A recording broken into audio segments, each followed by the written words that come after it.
this week.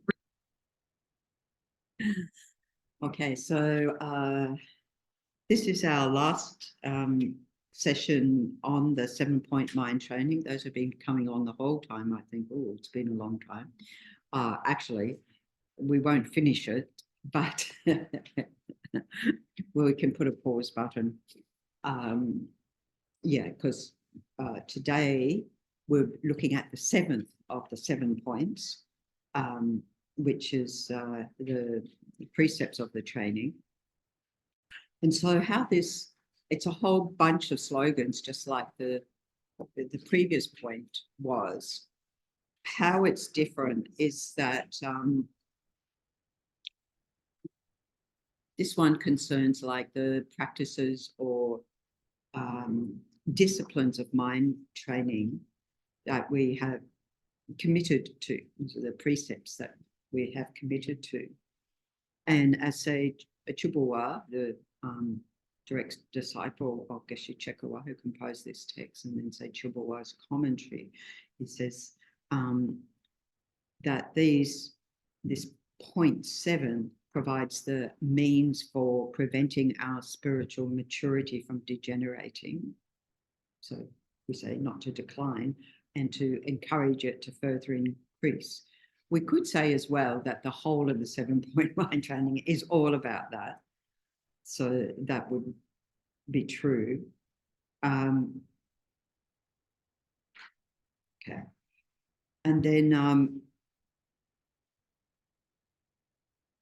quoting from Alan Wallace's commentary, a passage from Solitude. So when I first, when Alan Wallace first ever came to Australia, he came to Sydney to speak at the Mind and Its Potential conference, the first conference Vajrayana Institute ran in 2005. It was his first time to Australia.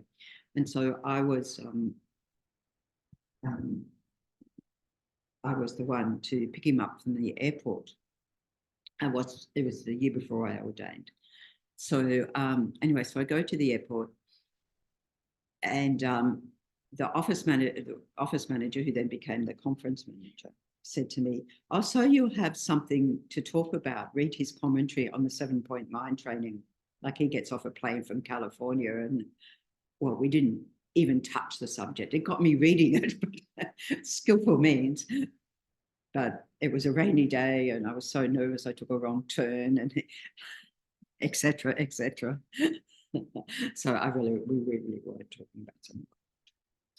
But anyway, so his commentary, he says, like the pledges of the 6th point, this entails a series of many parts.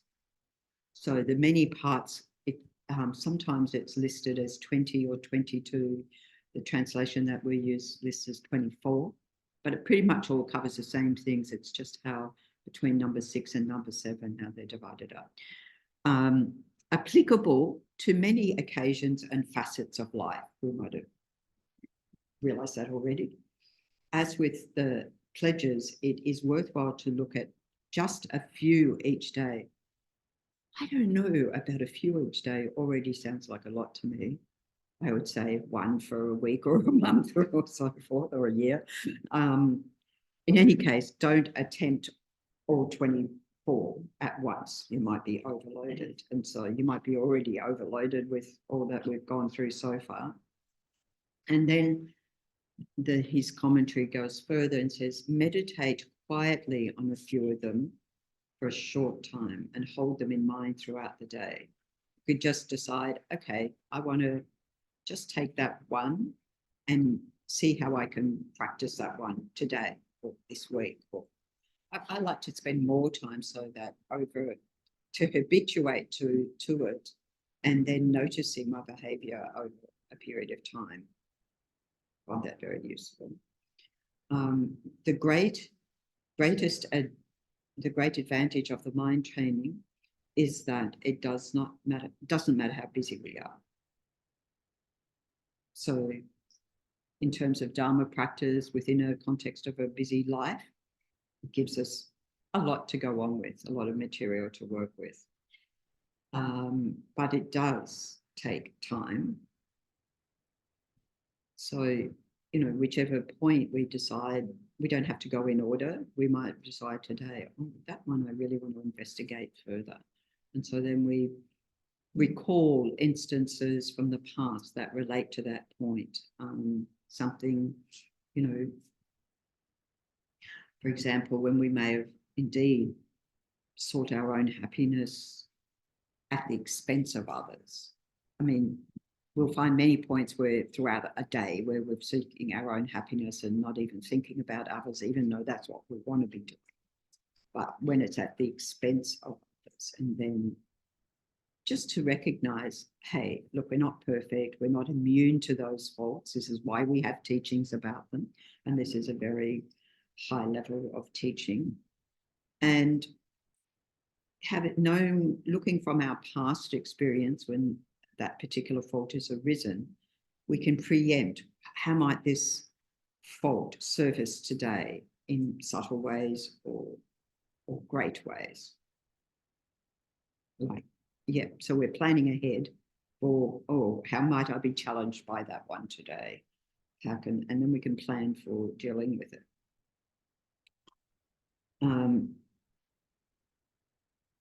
For example, when I was working at the university over East, before, anyway, sort of feels like past life.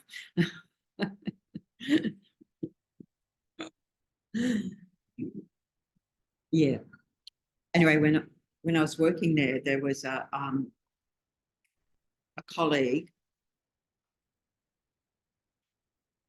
who was my, as Geshe would say, object of compassion. Initially wasn't my object of compassion, the one I had difficulty with. And so every morning driving to work, I'd do this. How am I going to engage? What am I going to say or not say, and so forth. And so I'd get to work and go past her. Her room was on the way to my room. Good morning, how are you? And I think, gold star, you achieved that. You said good morning pleasantly. That's as far as you need to go, right? So we practice like that. So here's a quote from Archilochus, if I say this. Have you heard of Archilochus? He's Greek. He was a BCE, so that's before the Common Era. Yeah, so around 600 BCE. He was the first, or the first known Greek author to compose almost entirely on the theme of his own emotions and his own experiences. And he said, we don't rise to the level of our expectations. I say there's a solution to that, just lower your expectations. We don't rise to the level of our expectations. We fall to the level of our training. So we want to enhance our baseline of our training so that's how I think about life, that I want my baseline, my default mode to elevate. And so we'll focus like that. Okay. So here we have then the first one here. Every yoga should be performed as one.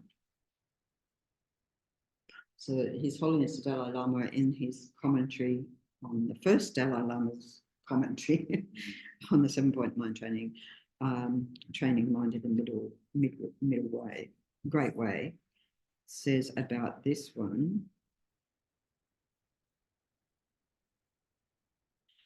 Okay, so there's always this reference. This isn't about tantric practice. A tantric practitioner uses yogic methods, yoga of washing, yoga of eating, so that, when we're doing the eating one and we have that visualization, when we're offering food, yoga of sleeping and so forth. In this Lojong system, mind training system, the practitioner turns all yogas towards the one activity of meditation on the two Bodhi minds. So the two Bodhi minds being the mind of bodhicitta, of great altruism, the greatest of compassion, combined with the mind of wisdom. So we place one in the palm of the other. So the conventional and ultimate bodhicitta. So we train in that way. So just to elaborate a little bit further, non-kapel in the mind training, like the rays of the sun, which is a complete commentary on the 7-point mind training.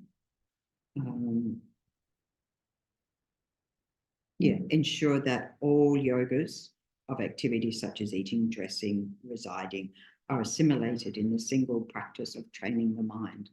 The very first Lamp of the Path retreat, Lama Zopa Rinpoche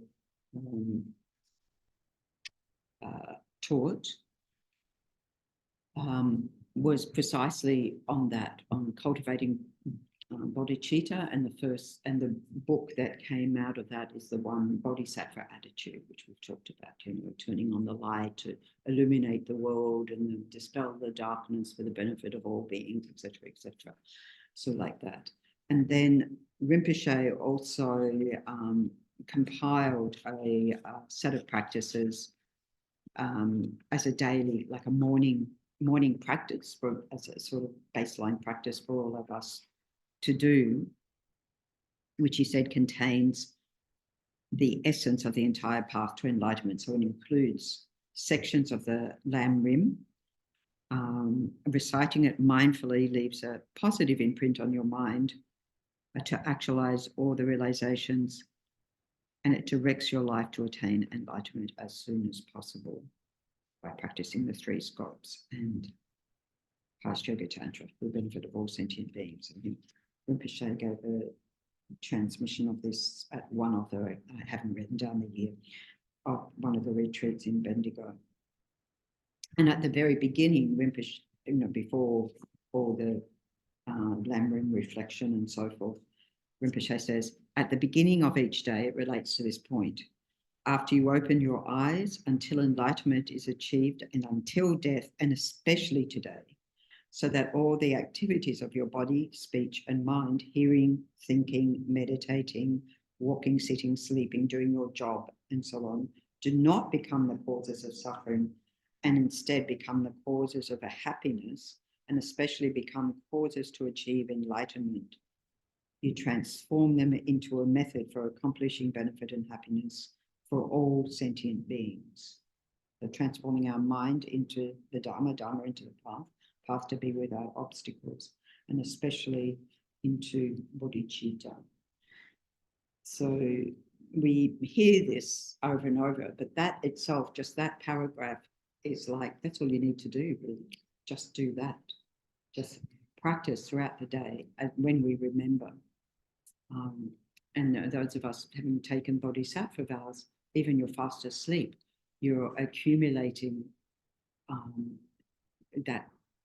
You, on the basis of that altruistic mind, you think, I'm sleeping for the benefit of all sentient beings, just like when His Holiness the Dalai Lama said in Sydney one time, and one teaching, he said, get a good night's sleep, because that way you're fresh in the day, it's good for meditation, it's good for whatever you do in the day, so that we can practice, even with not having tantric empowerment, the yoga of sleep, yoga of eating, yoga of dressing, tightening the belt of discipline, and so forth.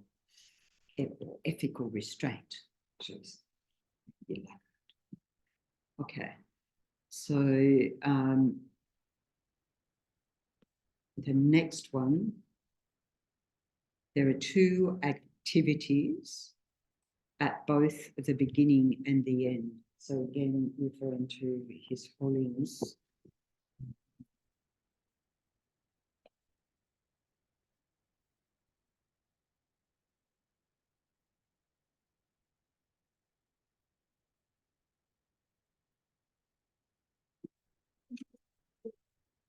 This is the Training the Mind in the Great Way by His Holiness the Dalai Lama commentary on the first Dalai Lama's commentary on 7-point mind training.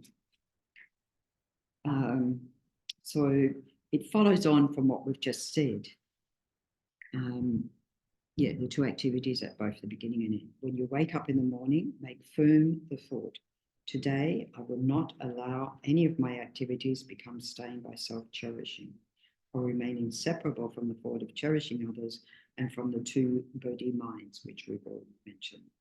And hold this resolve with mindfulness and alertness. So we've talked about that necessity to cultivate the mindfulness that actually even notices which way we're going, if we're being more self-absorbed or if we're more focused on others or neither.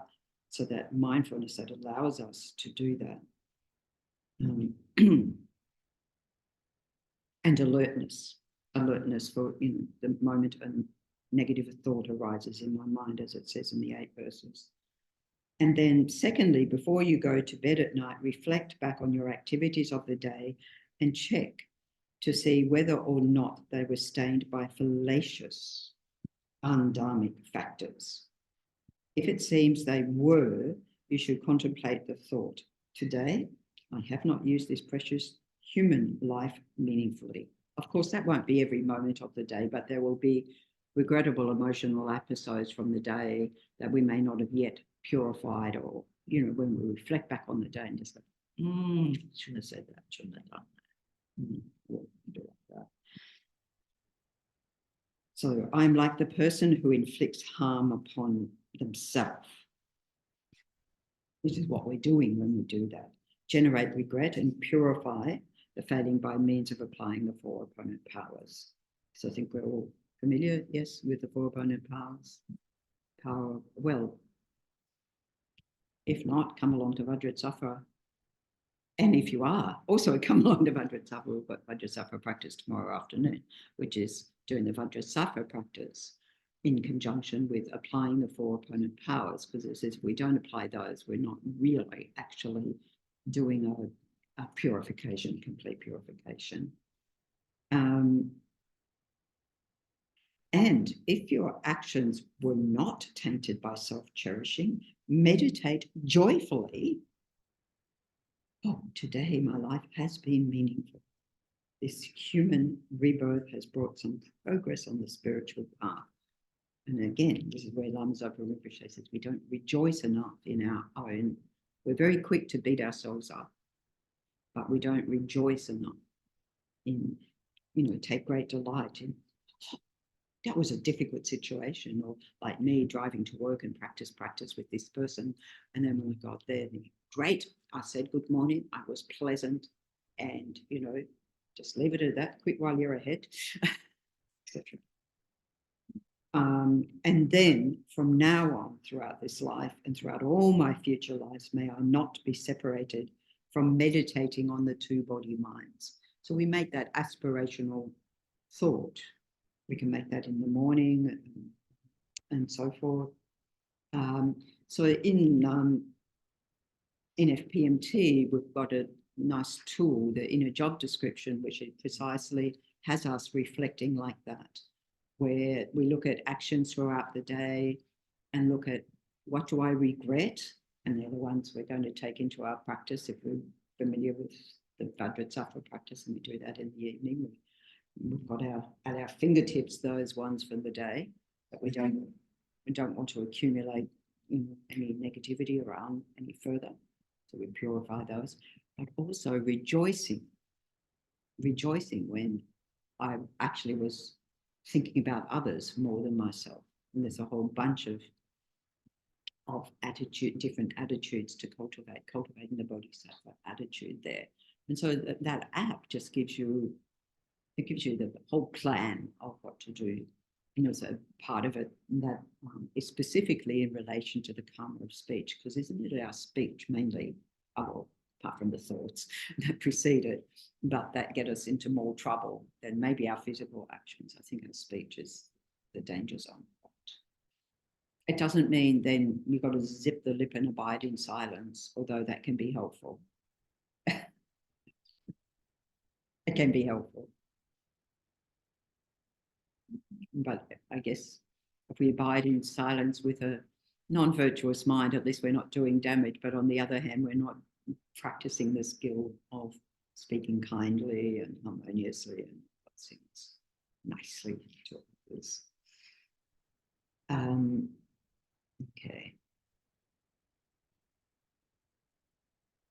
We're on the 2 activities at the beginning and at the end.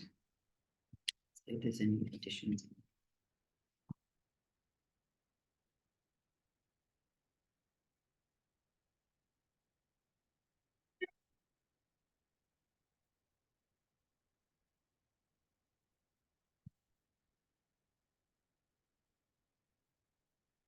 So that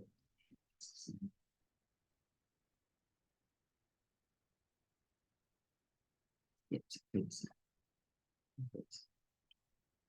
and it says, train first in the easier practices. That seems rather logical, doesn't it? Because don't set ourselves, oh, this is the hardest one. This is the hardest affliction. Or I'm only going to meditate on emptiness. Now, meditating on emptiness is okay, but the realization of that is not easy. Countless great. And we can, it's not to say don't do it, but at the same time, look at something that, okay, I have this tendency, it's not the worst one in my mind, but then we gain confidence by being able to deal with the easier situations. Again, from His Holiness. Some people think it's simply not possible. So this is maybe not the easiest practice, but it is the practice of mind training. We've talked about it a lot. It's not possible for me to now take upon myself the suffering and negative karmas of others, nor to give them my happiness or merit. And this is true. This is true. Their karma is their karma. And our merit's our merit. But we're training our mind as if, it is enough to simply train the mind by meditating on this to transform our perspective. The question of creating hardships for ourselves through making personal sacrifices, therefore, does not arise.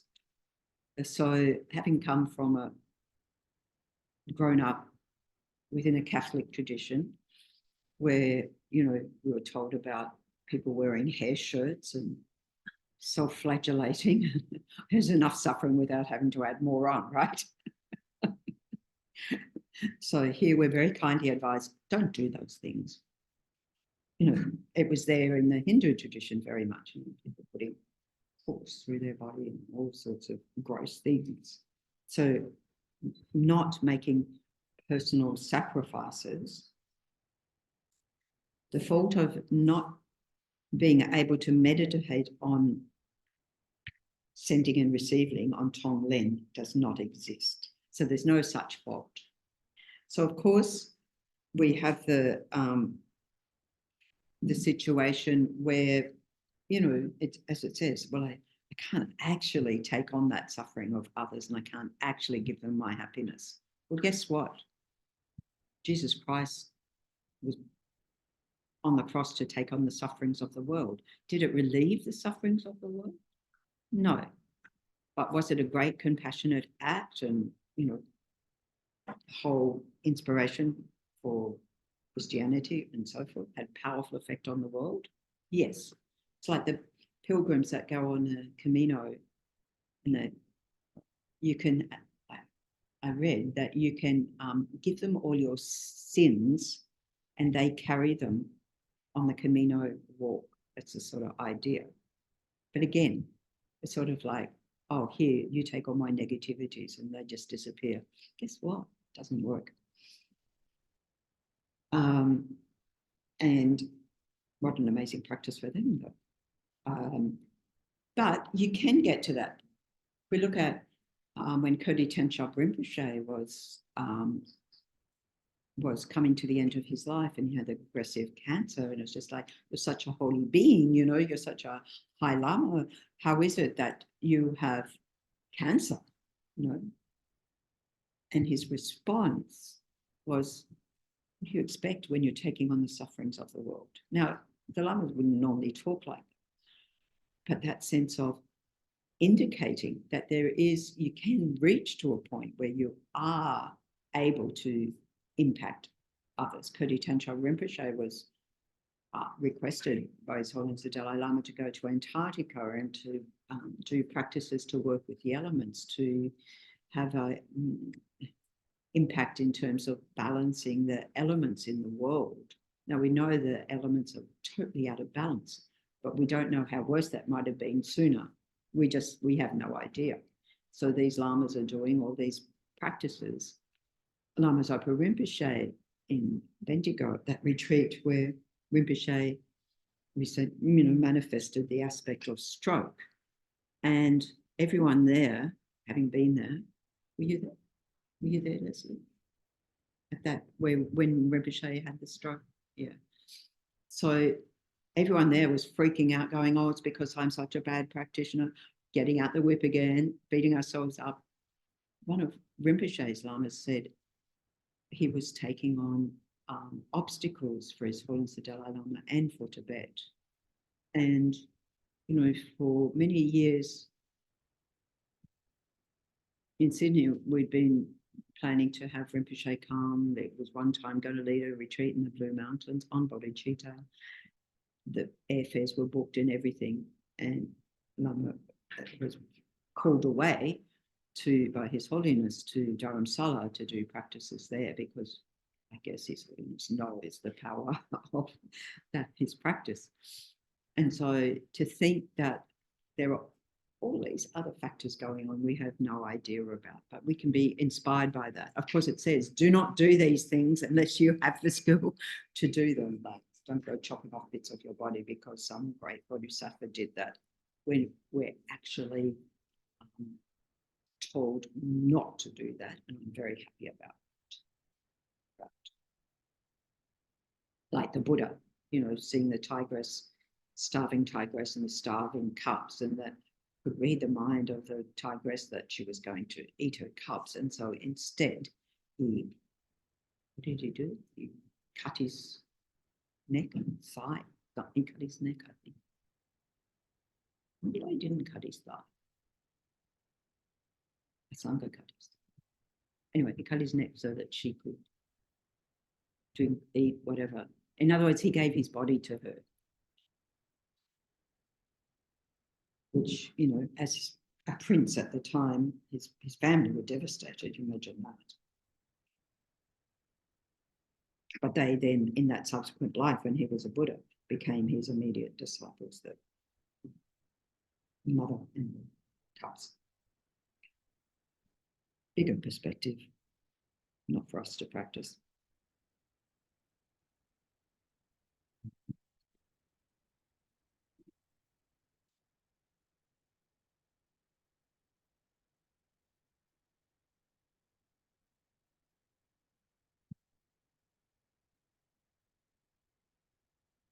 As Monk Capel says, when due to acquaintance you have gained prowess, actually engaging in giving and taking will not be difficult. Okay. When that does happen. Yeah. Yeah. Oh, okay. Yeah. Yeah. Yeah. It's coming back to me. So that's a very compassionate act, isn't it? Yeah, it's an act of compassion. Yeah. Yeah. So it's quite nice. And then whichever occurs, be patient.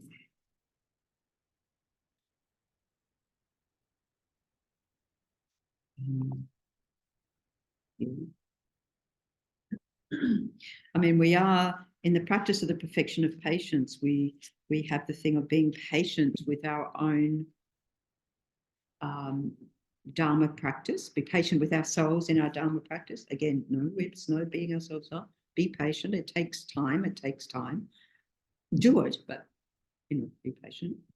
Don't be like, well, as the guy in Long Bay who said, oh, I tried meditation once, it didn't work. And I said, how long did you try? And he said, 5 minutes. No, that's not a patient practice. So which one are we looking at? Be patient.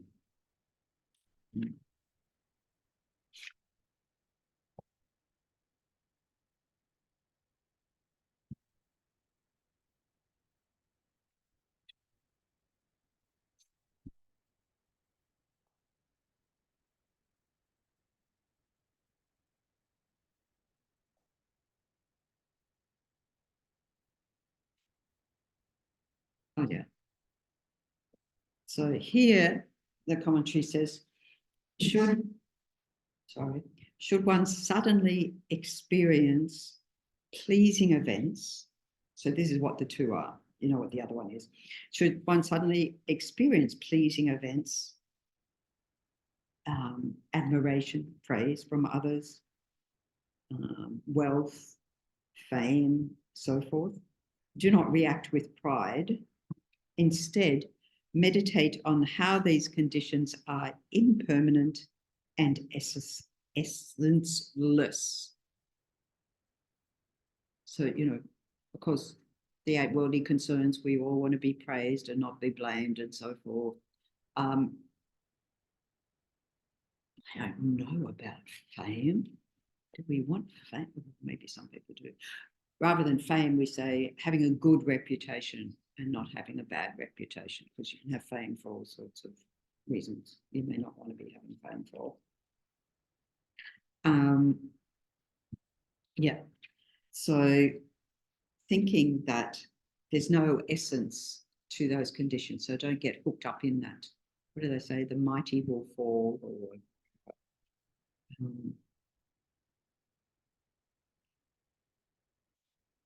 many years ago, someone said to me,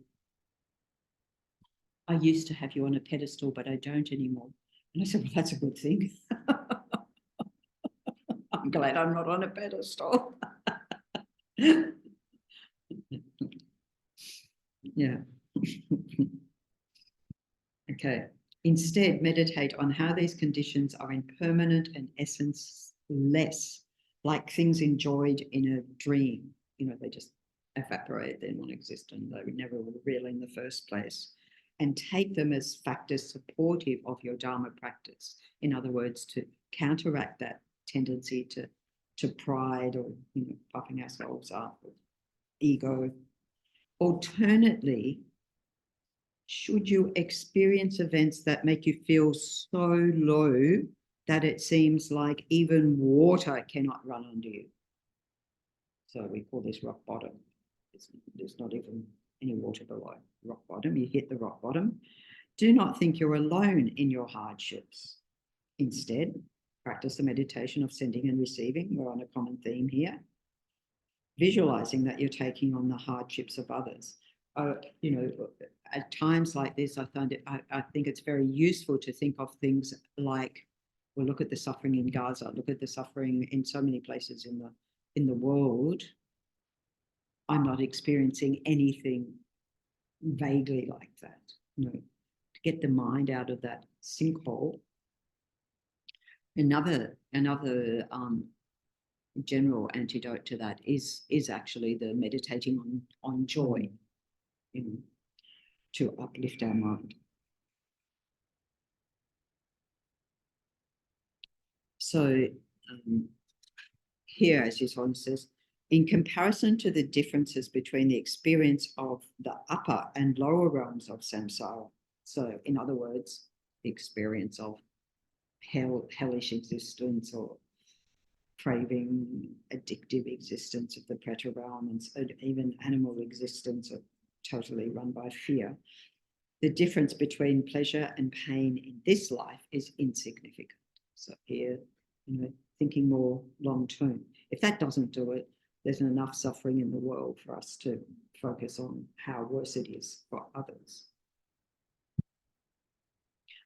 Again, it can be useful, whatever difficulty you're going through, thinking of others who've experienced that same difficulty but not had, I'm thinking now, medical conditions that we have all the supports for to deal with, whereas in many places of the world, you wouldn't have those medical supports at all. And how would you deal with that? So I'll just mention, or even, so when I had this knee replaced some years ago, when I was at Chenmezig Institute, and when I went back to the centre, I tell you, conditions were quite good. They moved me into Sangha House, for anyone who knows Sangha House, where Lama Zopa Rinpoche stayed, because it was after post-stroke, so everything had been modified for Rinpoche. So I had railings and this and that, the things that you need. And then Geshe Sultrim came to visit me to see how things were going. I mean, I had every contraption and everything under the sun. People lent me this and that. And he told me about his teacher, because he was very concerned, because his teacher had had some years earlier, so teaching in India, but he'd had the operation in Italy. So we're talking quite some decades ago. And he said when he had his operation, you stayed in bed. It was the time when you stay in bed, you don't get up and move, which is the best thing. So you stay in bed. He said not only that, they would put weights on his leg. And I'm like, ouch, like it's the last thing you want. It's pretty. And he said he never recovered. So just that condition enough is enough to go, you know what, it hurts, but it's not that bad in comparison. And I know there will be an end to it. And, 3 years later, I can say I'm very happy. Okay. Being patient.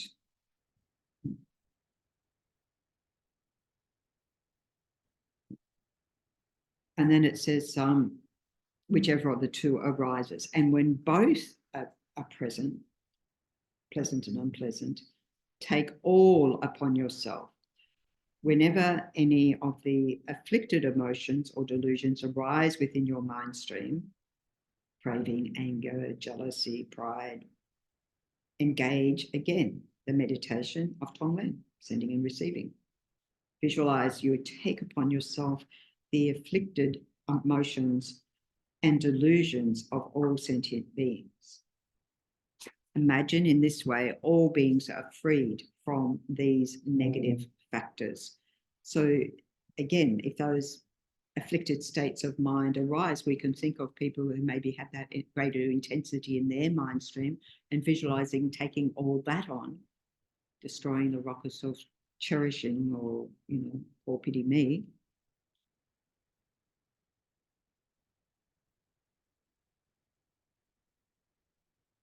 And imagine in doing thus, whatever sufferings, all beings are free from suffering.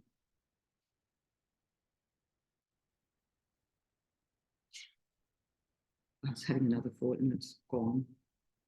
It's gone.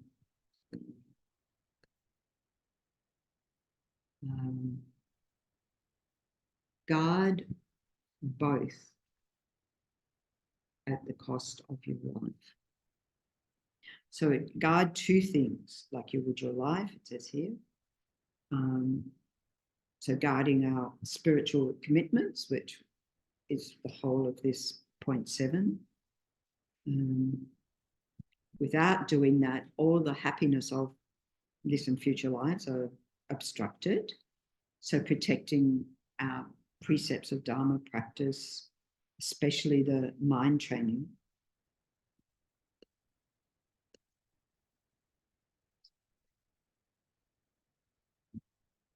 Especially the mind training. So the general precepts of Dharma practice are of two types. Those we've resolved to cultivate. So whatever Dharma practices that we're doing, meditation and so forth. And then it says, and the precepts of the Guru. So it's not the Guru's precepts, it's the precepts that we have, whether we've taken vows of all the different levels, Pradamokta vows, Bodhisattva vows, Tantric vows, so forth, or commitments that come along when we do take Tantric empowerments, or even without a tantric empowerment. You might go to a teaching and then you might be given a transmission of a mantra and told, now do that mantra, so many times a day. So holding those commitments or whatever advice our teachers give us.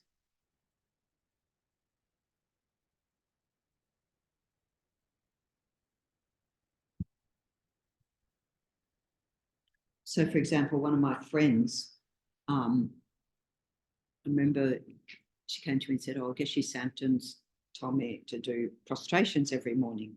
And we were living in the same place at Vajrayana Institute. And so every morning she'd be down there doing the prostrations. And then after some considerable amount of time, she wasn't doing them in the morning anymore. I'd never checked. Oh, his Geshe said you can stop now, Maybe she'd done a whole sort of nyondro on, I don't know. But, when we're given a commitment to continue to do that, and this is why, it's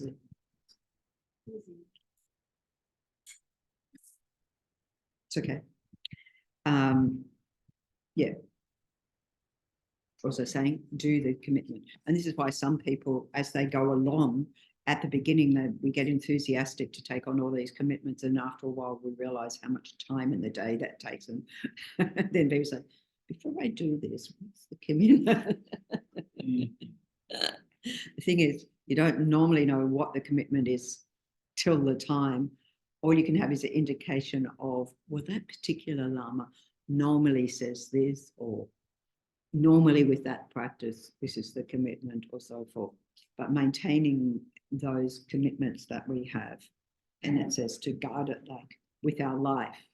So, it's as important as our life is to us. And then His Holiness says, concerning the special precept of mind training, the points all listed here, they should be maintained with great care.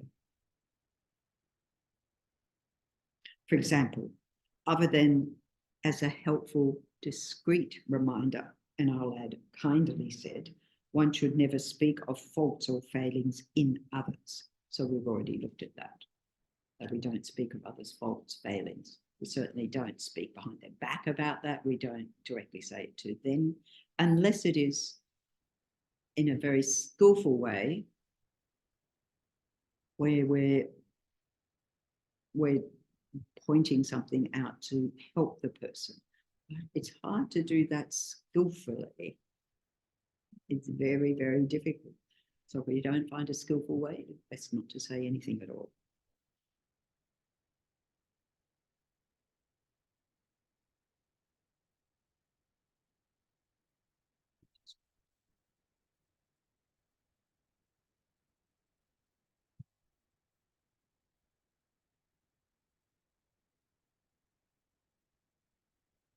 Yeah. Okay. Next one. We train in the 3 difficulties. You might be thinking, I wish there were 3. So unpacking these 3 difficulties. So it's commentary by Gomo Chökyi, who was who's a reincarnation of Gomo Rinpoche, who was very strongly connected with Institute Vajrayana in France. Saying, as it is difficult to be mindful of the afflictions at the beginning, identify them. At the beginning, as it is difficult to be mindful of afflictions at the beginning, identify them.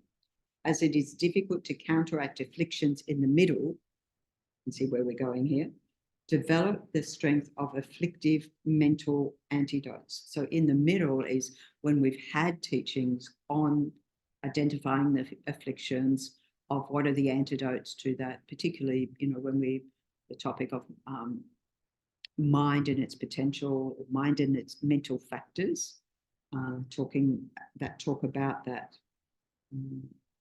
And so develop the strength of effective mental antidotes and strive to counteract them. So we were talking before about doing purification practice, doing Vajrasattva practice, applying the four opponent powers in general. But all these other practices as we're engaging in our day to avoid that affliction from growing. So it took me a very long time to have this wake-up call back in the day when I was having relationships of the intimate nature for a long time before. So what I'm thinking of is way, way before I ordained this one. In fact, it was the days when we had landlines. Only landlines. And I'd be ringing this phone a friend and just go over and over and over and over all the, all the stuff. Oh, unfair. Actually, I also had another friend who would do that to me. And after, I remember in my situation, I thought, I'm just reinforcing all this negativity because I just keep talking about it. Drop it. And then having had that realization, my friend other, who was talking to me for a whole year about this relationship that never actually happened.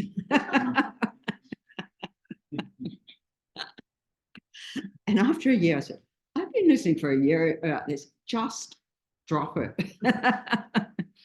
We're still good friends. Sometimes we need, that's one of those pointing out times that, maybe if you know your friend well enough, they're receptive to, etc. Because we don't realize that's just continually hurting ourselves. So in the beginning, contemplate the disadvantages. Meditate to develop effective mental antidotes and strive to counteract them. So the third one is, as it is difficult to sever the flow of afflictions completely, at the end, contemplate their disadvantages from many angles and sever the continuity. That's what we're aiming for. I am, however, very, very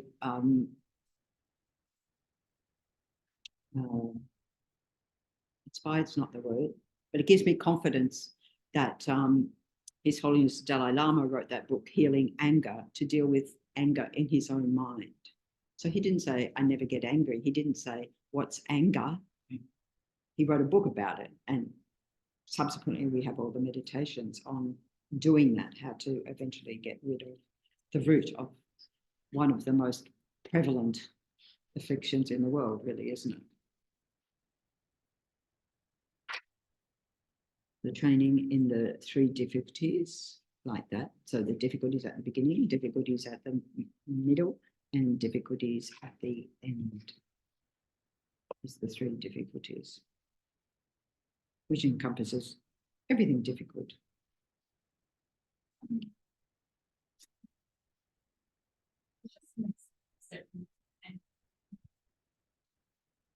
There is an acceptance that anger in the world is... Yes, there is. So when we're looking at it from a mind training perspective, and this is where particularly the mind training says you're more out of step with society. In other words, with the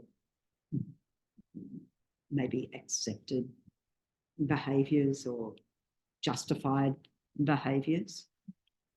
So looking at that as just merely from a point of view, how do you feel when you get angry?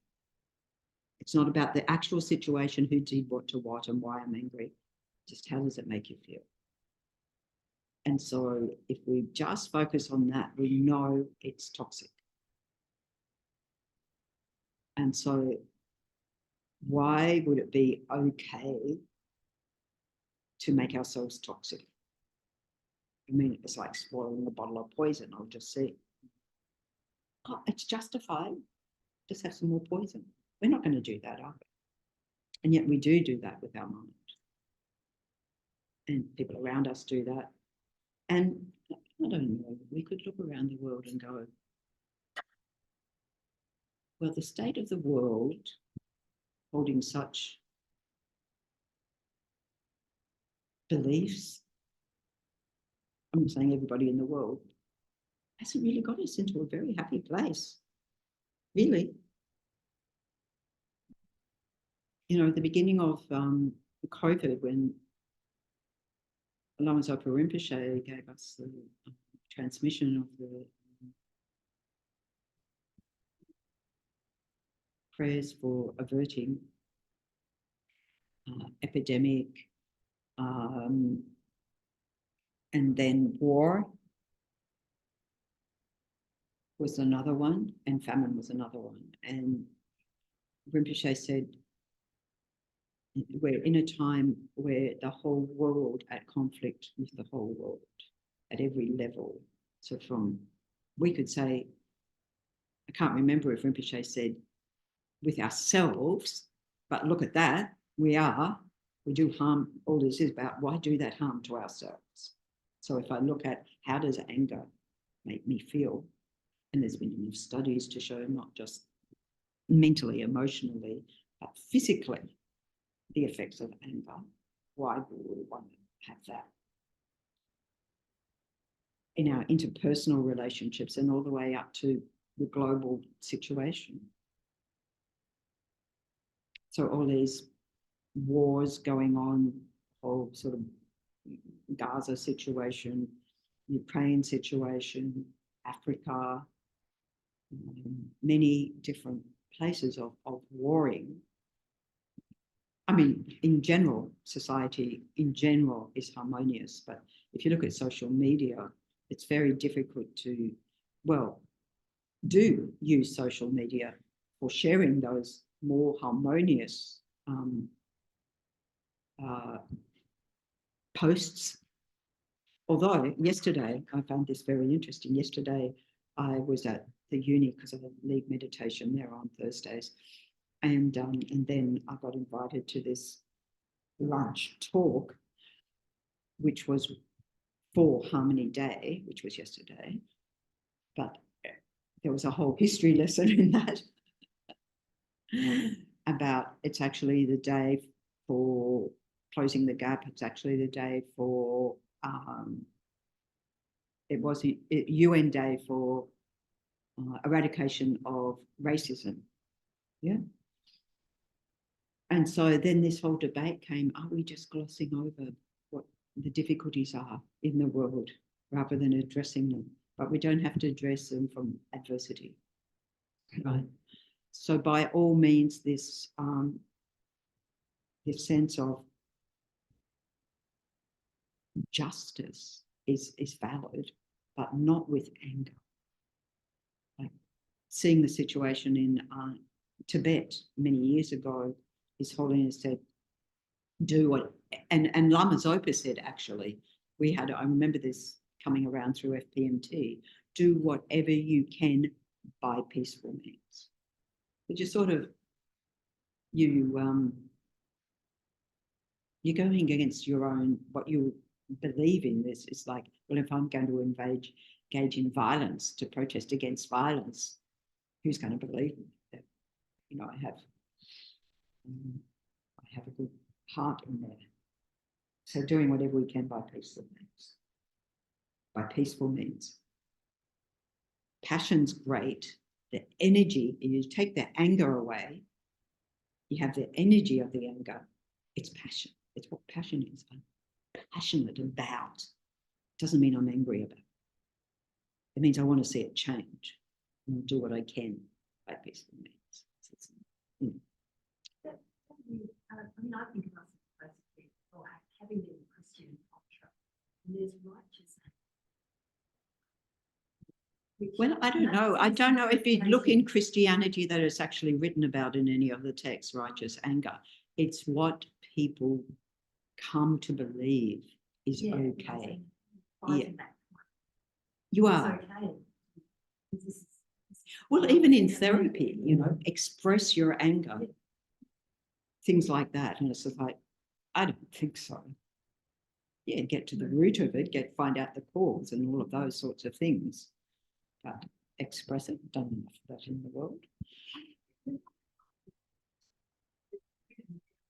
Yeah, hold it all in. Yeah. Yeah.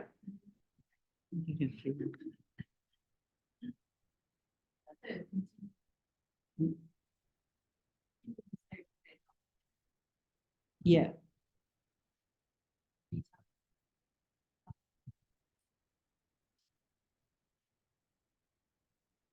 Yeah. Yes. Yeah. Yes. It is, but it is a whole spectrum. So if we look at anger, right up to rage, hatred, right, at that end, at this end, it can be just that slightest irritation, that or frustration, and that's when we can do something about it. That's when we can recognize and go, I don't want you to be up that end, because I know what will happen at that end. So we're able to, within this mind training genre, actually identify that and go, ha, there you are. But this is like, not the whole world is here, not the whole world is interested in mind training, right? And so that's where this was passed on. You've got to remember, until Geshe Chekawa, this was passed on in secret to those whose minds are ready to listen. So count yourself in those. To listen about it, to think how I might engage with that in a world that is full of anger. You know, it doesn't mean, so far, Lama Zopa said, everyone in conflict with everyone. That's pretty intense. So far, we haven't reached that stage. But for ourselves to be able to, okay, well, I can counteract that in whatever sphere of influence I have. And I can't do it all the time, because there are times when I get frustrated, I get irritated, I get, angry. But at least working on it. It's true. And this is the thing, it's like the Kadampa masters, where all this these are the Kadampa masters, their practices are about being out of step with society. You can look the same and, but engage very, very differently. In our mind, no, I'm a work in progress. And if we're able to enable others to, at least not to escalate their anger, or, when they say we're going to go out and protest, do this and that, and just like, do you think that's good press? Do you think there might be a way where more skillful way of doing that? They might say, no, this is the best way to do it. They might, but at least, and when His Holiness was talking about that, do whatever you can for Tibet by peaceful means, he was really addressing the young Tibetans who were like, I know the Dalai Lama says to do it peacefully, but we're going to fight. And there's just fighting for justice. We've got a whole world of that. Look what happened at 9/11. It's actually revenge. It's not fighting for peace. It's revenge. You drop your bomb, I'll drop a bigger bomb. Or thanks very much. You just destroyed the whole world, by the way.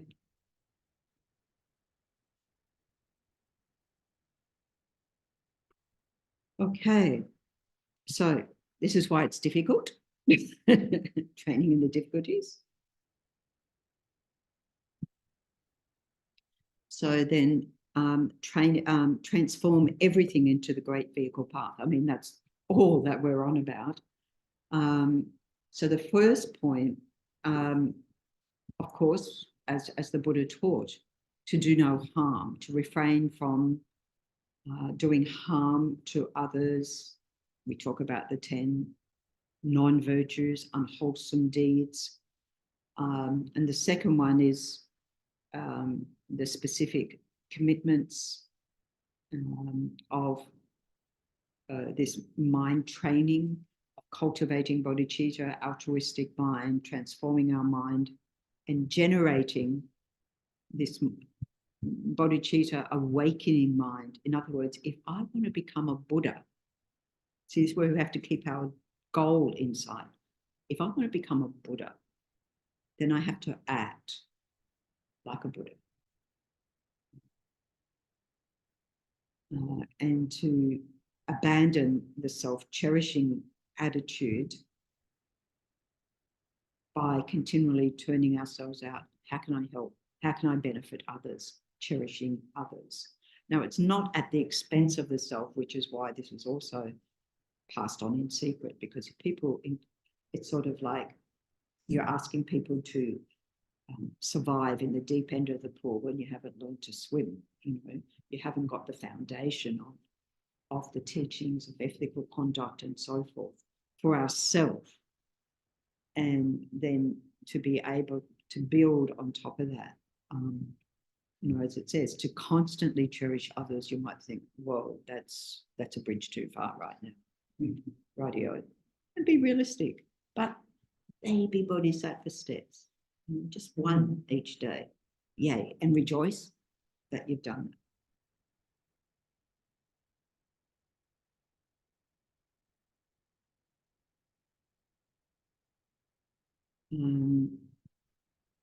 So as it says, you know, when we're following the Mahayana path, we've got to hold both these points carefully in our mind.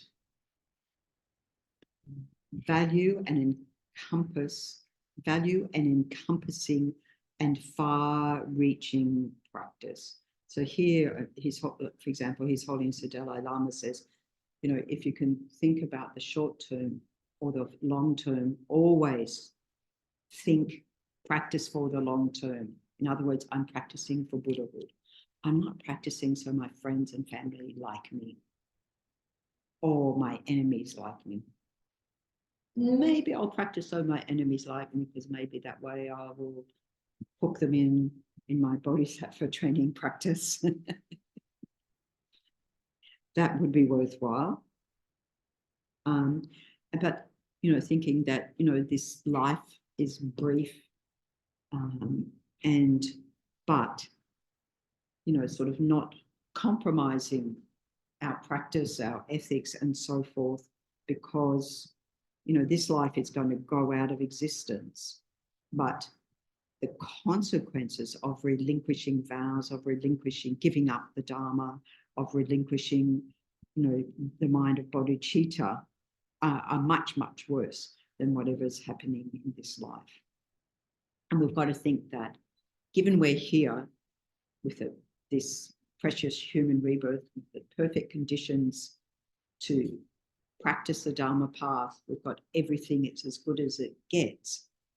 And we've worked hard in past lives, even though we can't remember. It's not a coincidence. We've worked hard to get right here. Do I want to give all that up? Or I made those aspirational prayers in the past, so I'd be able to continue on in this life, to continue on in the future. And having had teachings about the different realms of existence, conclusion is, I'm going to take a rebirth in samsara. In other words, if I've not yet had a direct perceptual realization of emptiness, if I've not yet, you know, gained self-liberation at least, then I'm going to be in samsara. So I want the best possible condition to continue on. Now, we don't think like this on a daily basis. You know, we think like when we come to the Dharma Center, great. And then when we do our prayers, great. And just, you know, let that filter throughout the day, reminding ourselves again and again and again.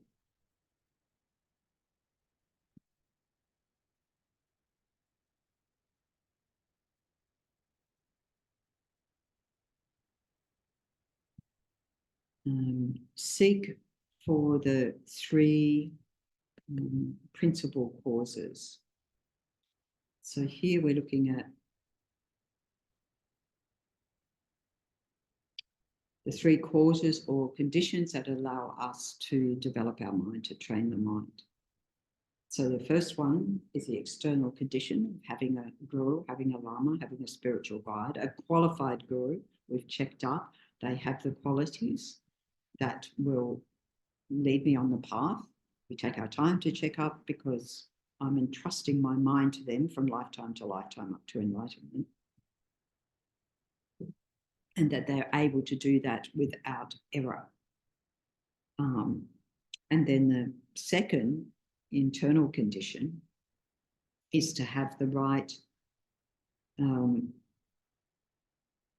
with the conditions that we have now on the basis of this precious human rebirth and the intelligence and wisdom. So the qualities that we do have within us, having the intelligence that comes from analyzing the teachings, seeking the validity of what the Buddha taught, seeing the validity through our own experience of, if I cultivate the positive states of mind, then, well, so far so good, my life's happier, but also gives us more power. So if we think about the three main aspects of, so we have Shakyamuni Buddha, and then we have like Manjushri, the Buddha of wisdom, Avalokiteshvara Chenrezig, the Buddha of compassion, and Vajrapani, the power, the ability.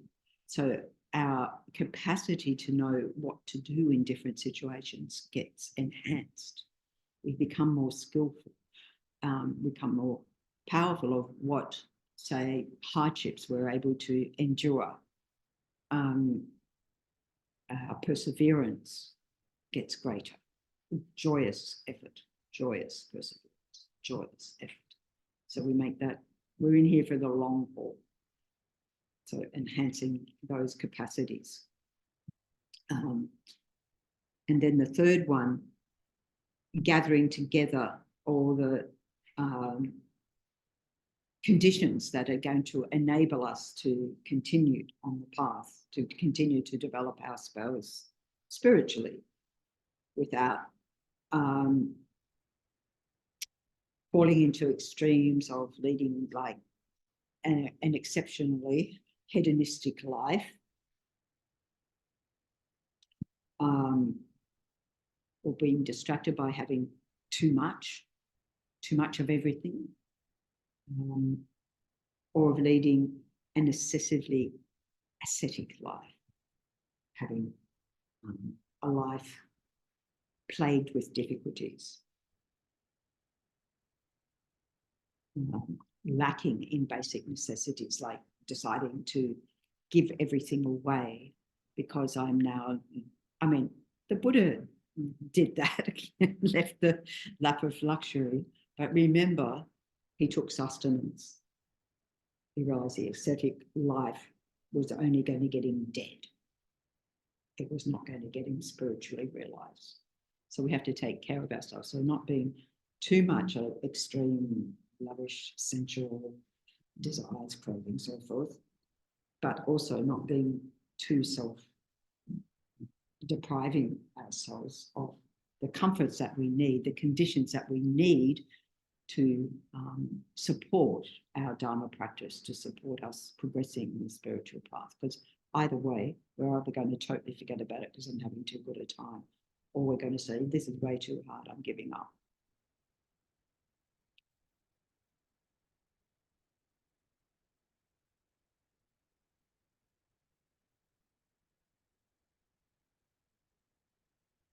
You know, and recently I heard an example of that, of someone who sort of giving everything away and so forth, and consequently has no house, nowhere to live, no clothes, no this, no that. And it's just like, it's not the way to go. It's not the way to go. How does that help you practice the Dharma? Does not.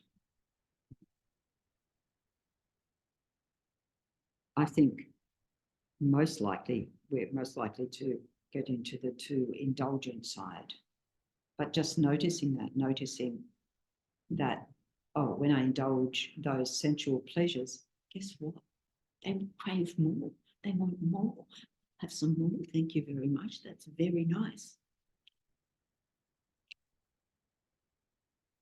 So yesterday, oh no, this week anyway, because I'm having problems, as you're probably aware, with this other side knee. And my gym trainer, yes, go to the gym for the over 55s. It's really over 65s when I look around. And told me, and no pillows under your leg in the bed. And I said, what? She says, I know, it feels great, doesn't it? Yeah. And you're telling me not to do that now. You want me to have the pain? Long-term recovery, that's what it's about. Long-term recovery. So that you do that long-term recovery thing. You're stretching, you're doing the stretches, you're doing whatever you need. Yeah. She's not sadistic.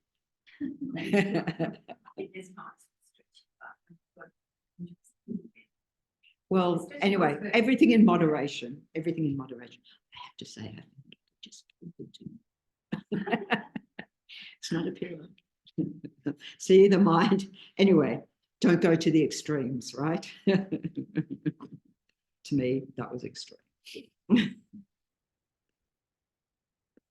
So purify the coarse ones first. So this is this analogy when we're talking about purification of, we've got the cloth, and the easiest things to purify is just like you shake the cloth and that dust falls away. No, I've yet to find any dust of the mind that just falls away, but the easiest ones. And then it gets, you've got to scrub a bit harder, more purification, scrub a bit harder. And then you've got to get out all the solvents and whatever it is, the nappy sand, I'm not sure, get into the more stubborn stains, etc., etc. So this idea that we start with the coarse, in other words, the most manifest ones, the things where, and looking at the afflictions, look at the ones also from a different point of view that we most frequently engage in, because they're most likely to do the most damage to myself or to others. So if I'm habituated towards anger, certain offensive ways of speaking, just look at, this is the one I have the most difficulty with, and work with that. Because when we look at the afflictions, you might think, that one's really not a thing for me, but there will be the thing for me. And to prevent ourselves creating more damage in that way. Let's see.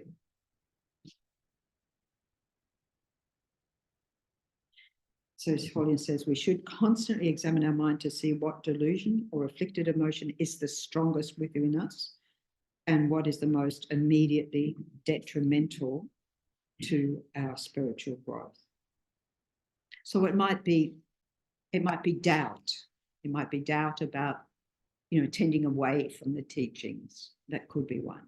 That's going to be very detrimental to our spiritual growth. So whichever, sort of pick that most manifest, most harm-giving, and so forth. Maybe the other people comment on to us. I noticed you're very angry, for example. It's always one. And practice that which is most effective.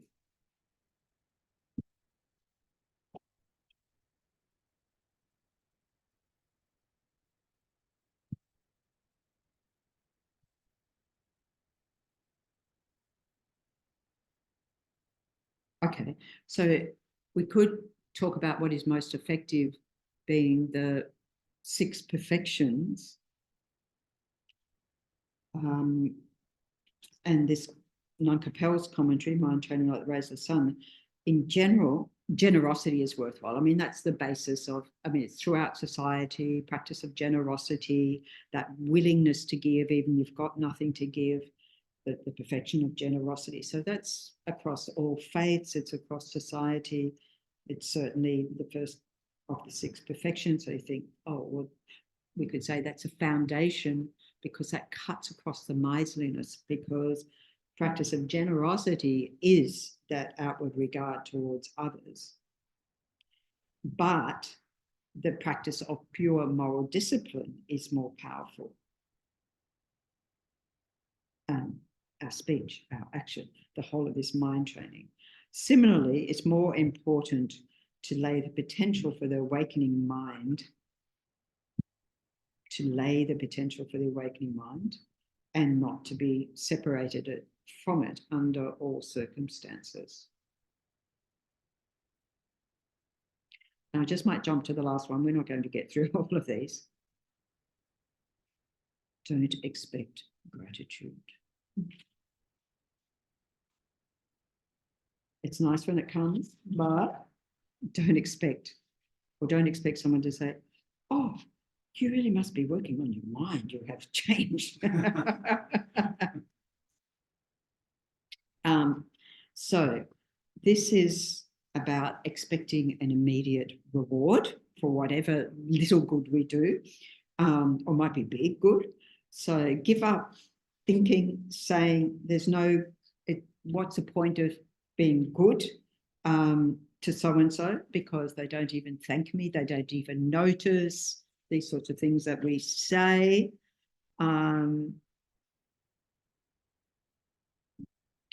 Chekawa said, my manifold aspirations have given rise to humiliating criticism and suffering. But having received instructions for taming the misconception of self, even if I die, I have no regrets. So we just, okay, not only do they not thank me, they humiliate me, they criticize me, it has caused me great suffering, but I die with no regret because I've stayed true to my purpose, to my values, to my mind training. Alrighty. Okay, so there's a lot to practice there, and clearly there's a lot we haven't covered in those. However, the intention is next time, unless you want to keep going with these, but next time to start on creating the conditions for realization. So next week there's Easter, so we'll have the Nyungne here. And then I was going to say about the Nyungne, if anyone wanted to come to just some sessions, the schedules on calendar, I think, isn't it? Yeah, it's on the calendar, I think it is. Like if you can't come to the whole thing, or you don't want to do something as intense as Nyungne. So it's a practice of Chen Rezig. It's, you can come to 1 or 2 sessions. Well, I'm just saying that now.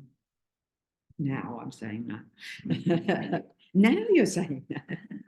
No, when I was at Vajrayana Institute, when we were doing the Nyungnes there, I used to find it really lovely that, sometimes the pujas would coincide with the time of the Nyungne.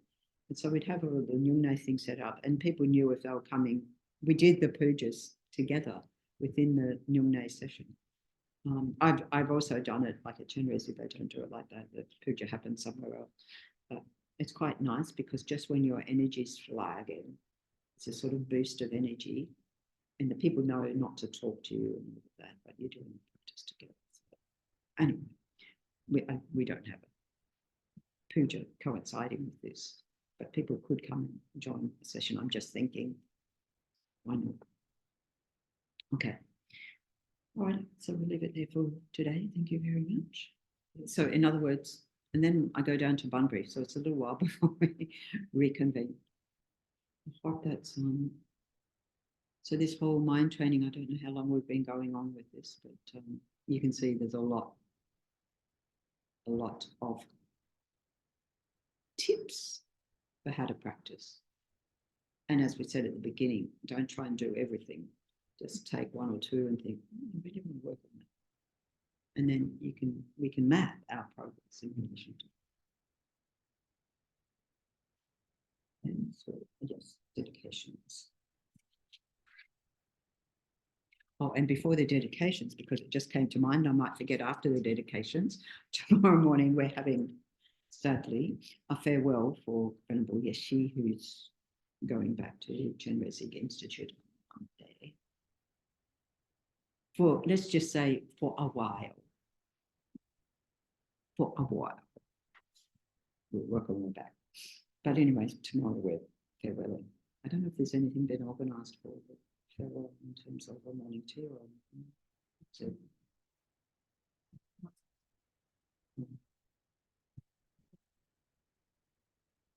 right. So dedications.